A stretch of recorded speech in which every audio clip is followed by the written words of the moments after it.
jaan ci suuf tànk ci suuf yàgg xamoon naa ne dañ tase. Il n'avait pas eu le courage de faire sa déclaration de politique générale face à la précédente assemblée. dafa am ku fi taxaw léegi ne mbëru làmb la catégorie poids plume ne wiri jaari ndaar yi ma koy laaj ndax doyulul ay jël am ku ko feelu fële ne tànk suuf jaan suuf ma koy laaj kuy tànk ak kan mooy jaan ak ku matt morom la.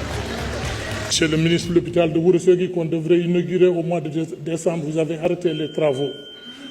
Merci beaucoup. Quand on parle pour une région et qu'on Merci donne beaucoup. 2 minutes, je trouve que c'est pas. Merci beaucoup. gis nañ fi sànq suñu benn collègue bu taxaw di kaas ci ñaari minutes ñu ko jox mu mel ni président assemblée nationale moom moo joxe temps yi. je pense que loolu ça ne s'est pas passé comme ça parce que chaque groupe parlementaire dañ ko répartir son temps de parole donc dans le groupe parlementaire de Takku Wallu su fekkee député yëpp dañu bëgg a wax effectivement ñaari minutes ngay mën a am. je pense que c'est malhonnête de faire croire à la population que ni c'est le président qui vous a donné ce temps de parole. Monsieur le Premier ministre maa ngi lay féliciter ci exposé bi nga def mais également sur ton brillant parcours politique. Sénégalais yëpp war nañ nangul ne am na lu la yàlla may ñu nangul la ko. Article 40 du règlement intérieur li ma bëgg a xam mooy que ni les chefs d'état-major des absentéistes muy Amadou Ba ak Cheikh Oumar Anne war nañ wax ci si ni ñu nekkee. mooy sa doomu ndey Barthélémy Toye Dias li nga bañoon ne ñu jël mairie bi ci moom en 2022 maa ngi lay yëgal ne ñoo ngi koy jël xaw ma ndax yëg nga ko ou pas donc maa ngi lay yëgal ndax yëgoo woon déguerpissement yi maa ngi lay yëgal aussi.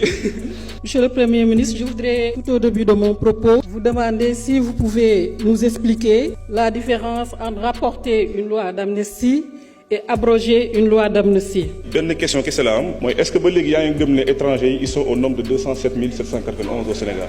Monsieur le Premier ministre ma bëgg a xam ñun jigéen ñi luñ la def. En date du 9 avril 2024, où il est indiqué que la jeunesse, l'éducation, la formation, l'entrepreneuriat et l'emploi des jeunes et des femmes figurent en tête des priorités de l'action gouvernementale. Donc kooku doon wax ne dañoo fàtte famille maa ngi koy delloo ci conseil du ministre du 9 avril 2024. Et les Sénégalais n'en peuvent plus de visionner vos voix quotidiens qui leur prouvent que vous êtes un homme qui ne nous a pas dit la vérité par rapport à la situation du pays et des finances publiques. li chanteur bi doon wax picc ndoo bi njaay ramato bi da ciy naawandoo rek waaye xam nga ne majorité écrasante bi ramato suppléant boobu da ciy naawandoo rek. xam nga nit moom bu dëngee ba mel ni garabu yoo wala mu raw garabu yoo da nga koy jox ñaari songomul ñetti jóg joomaay silim bàyyi ko mu dem yoonam.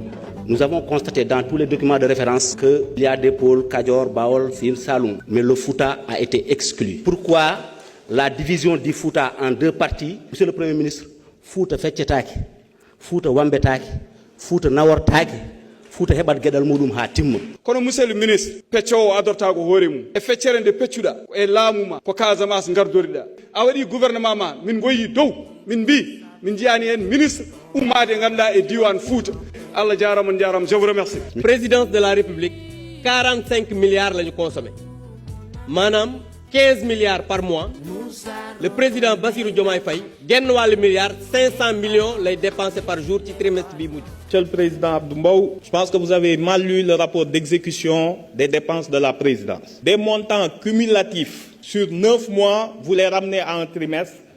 De là, vous faites l'erreur fatale de convertir 15 milliards divisé par jour et ça vous donne 500 millions. Je vous rappelle que c'est sur 9 mois. Sénégalais nag foog naa ni dañ naan jommi amul heure. Dans la mare de la honte, seules les toutes petites souris arrivent à survivre. sëñ Mbaye Diakhaté doon wax na naan ku noot gaynde ak mëfër dàq ñay mu dem du soowoo ki bëy li ñu dal ci yow moo leen dal ci ñoom rek mooy dañ laa fan rek te jotaay bi doon nañ ko reefee pour am ko yow. Monsieur le Premier ministre, rupture am na Sénégal parce que c'est la première fois ma gis déclaration politique générale ka koy def sol garam mbubb maa ngi la ciy gërëm bu baax. C'est la première fois itam ma gis ñuy def déclaration politique générale ñu ne nañ ko dagg dem julli ji loolu tamit ñu ngi la ciy gërëm. di la sant tamit ci jël gi nga jël Cheikh Ahmadou Bamba Khadim Rasoul màggal ko bañ koy jàngalee ci école yi loolu tamit ñoo ngi la ciy gërëm. discours am bi mu ko waxee ba léegi opposant bu ma xool yaa ngi nelaw fi nga toog. parce que nag seen yalwaan daa këpp. 15 ans impôts et domaines 15 francs sàccoo ko ñooñu mënuñu la bëgg. Mais je voudrais vous dire que le discours de politique générale que nous avons entendu ici est une déclamation de votre projet. Ce projet, nous le connaissons. Le projet Sénégal 2050, nous le connaissons. L'agenda national de développement qui est ici, nous l'avons lu et nous l'avons attentivement lu. Il contient beaucoup de promesses, mais il contient beaucoup de lacunes. On en a évoqué quelques-unes. On aura l'occasion d'aller dans le fond de ces lacunes. si weer yee ci ginnaaw ñoom ñoo bëggoon fixer élection yi ñu indi ko décembre 2024 suñu sañoon élection yi du am tey am na koo xam ne ku fi jóge léegi moo fi indi woon loi d'amnistie moo doon avocat bi defaan fi loi d'amnistie te nee nga di nga ko dindi moo tax seen gémmiñ toj na moo tax du ñu wax jàmm jërëjëf. jërëjëf honorable député. C'est un constat. Aucun député ici présent, qu'il soit de la majorité ou de l'opposition, n'a remis en question ses orientations et la déclinaison des politiques publiques pour les 5 prochaines années. Aucun.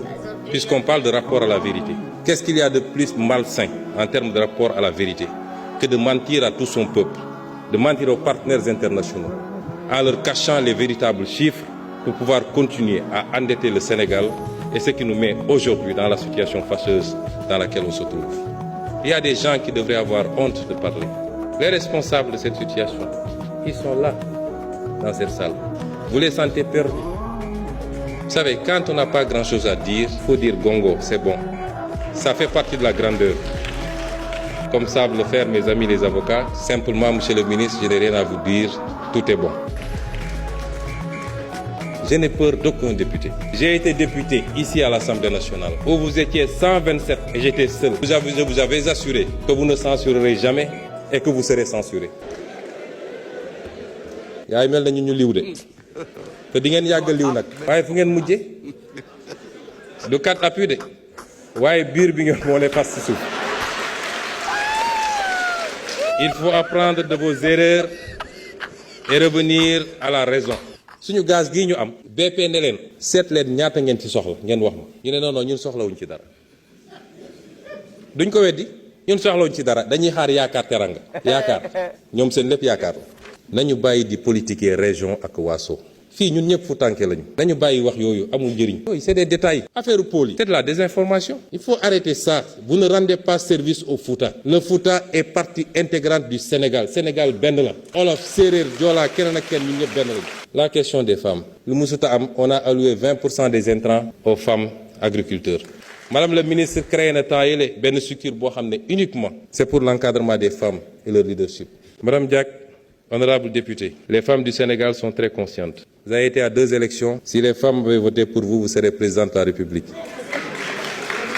On m'a posé une question sur l'amnistie. La différence entre abroger et rapporter. On ne rapporte pas une loi. Là, il y a un autre terme beaucoup plus approprié. Mais rapporter n'efface pas totalement la loi, mais peut en changer un certain nombre d'aspects, soit en rajoutant ou en diminuant. N'est-ce pas, monsieur le ministre de la Justice? Je voudrais savoir, est-ce que lui, il a d'autres statistiques ak fan la ko jëlee? Parce que doone damaa dox rek gis étranger kon étranger yi de léegi 50% réew mi ñoom la. Mun nañ la utal rendez-vous nga dem ANSD. Mun naa la ko utal demain. Recensement bi mooy 5e recensement général de la population et de l'habitat. La méthode n'est peut-être pas complète parce que le système est déclaratif. Mais système boobu moo ñu jox ne ñun 18 millions lañu.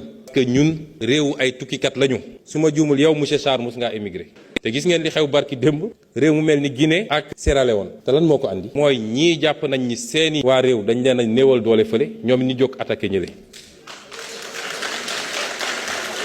dañu def attention dañu ne woon loi d'amnistie bi dañ koo négocier mu méngoowul ak dëgg maa nga woon fa ma ne woon ci sama hôtel 5 étoiles bi Ayib Daffé ngi nii ne leen voter contre cette loi parce qu'on n'acceptera jamais une loi qui absout ay nit yoo xam ne la ñu def lu garaaw la ñu génn ne loi d'amnistie bi de toute façon voté nañ ko ba pare ça a bénéficié à Pastef waaw léegi Pastef la bénéficié woon Pastef bëggatul bëggul kon lan moo fi jaar tëbëg ñii naan kenn mënu ko abroger parce qu'il y a déedéet man nga doon may bëggatuma nañu génne loi d'amnistie bi ñun ñëpp ñu dem uyu ji nañu génne loi d'amnistie bi fi jar a ragal. Monsieur Mbow, vous aggravez votre cas kenn mënu laa sauver lii problème bi mooy doo wax loo xam wala loo maîtriser. Enfin, dernier amalgame. Yow.